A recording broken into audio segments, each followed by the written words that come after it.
And notice that David says, but now he is dead. Wherefore should I fast? Can I bring him back again? Then he says this. He says, I shall go to him, but he shall not return to me.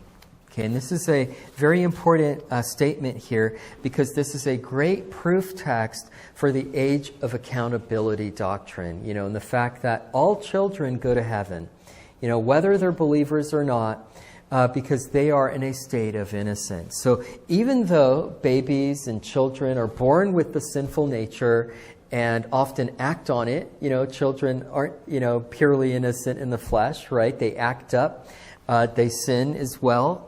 But they're not at an age of accountability. They're still in a state of innocence. They're not mature enough to make those kind of decisions and have a comprehensive understanding of life and just existence and ethics and morality, even though their nature is, will sin. And so, David says, I shall go to him. That means that David will eventually die and be with his dead son. And the reason that I bring this up is some people claim that babies and children who don't profess Jesus go to hell, and that God literally sends babies to hell.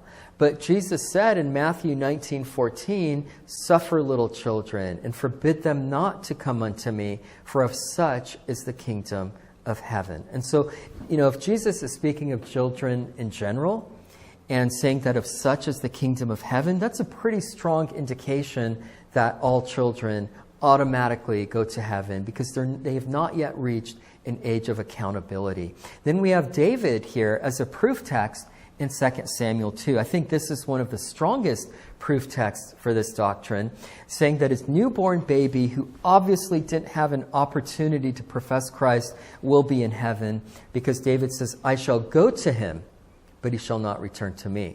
So we know that David is saved, right? I mean, no one really claims that David lost his salvation or isn't saved, or, David's done for now and David's going to hell because of this. Nobody says that. God forgives him. And so we know David will go to heaven. And if so, David shall go to him, meaning the baby, then, you get it, right? They're going to be in heaven together. And so babies automatically go to heaven. Children automatically go to heaven. And Jesus also said in Matthew 18:3, and said, verily I say unto you, except ye be converted and become as little children, you shall not enter into the kingdom of heaven. And so to be saved, we actually need to become like children. Children have a natural and innate ability to believe in God, because they're closer to the kingdom just by merit of, being in that state of innocence. They haven't yet been blinded as much by sin and hardened yet by the world, And so children just kind of naturally believe in God. You tell a child about God, they receive it. There's no resistance. But here's another great verse from the law, where Joshua is leading the children of Israel into the promised land. And God says in Deuteronomy 1:39, this is another great proof text for this, if you're ever debating people on this. It says, moreover, your little ones, which ye said should be a prey, and your children, which in that day had no knowledge between good and evil, they shall go in thither, and unto them will I give it, and they shall possess it. And so even though the children and the little ones here had, it says, no knowledge of good and evil, right? He's speaking in the broad sense, the sense that I'm saying, children might sin, but they don't have a full awareness of what sin even is. And so God says, even though they had no knowledge of good and evil, God would allow them to enter the promised land once that generation of elders had died out, because, again, the children are in a state of innocence. But then, what is the age of accountability? At what age will people be held accountable for their sins? Is there an answer to that question? Is there like a definitive line, a definitive mark that we can say this age or that age? And, at what point are people held accountable for their sins?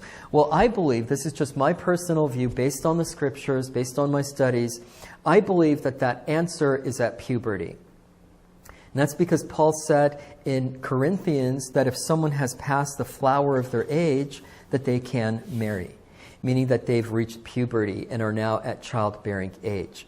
Now, that's not advisable in today's culture. You know, we don't have the extended familial support system that they had in that time, where you had, like, you know, parents, grandparents, cousins, uncles, aunts, great-grandparents, like everybody was like there in the same town, the same village, you know, and there was a great support system for families at that time. And, you know, so we don't have that today, and the world is now far more complex. And that, I believe, is all by design. I think that's a satanic attack on the family, the way culture keeps progressing to the point that it makes it harder on families, makes it harder on having children and taking care and supporting your children, and, you know, abortion and everything else. But both scientifically and biblically, you're no longer a child if you're biologically able to bear children. In other words, you're no longer a child if you're able or capable of being a parent. And I say this in context of the age of accountability. Again, not advising, you know, getting married as a teenager and having children. But children transform overnight once they hit puberty. I mean, it's like day and night, like suddenly. And I've seen it with my own children. You know, when you reach that age, you're no longer a child. You're not a full adult. You're a teenager, what the Bible calls youth, but you're no longer a child at that point.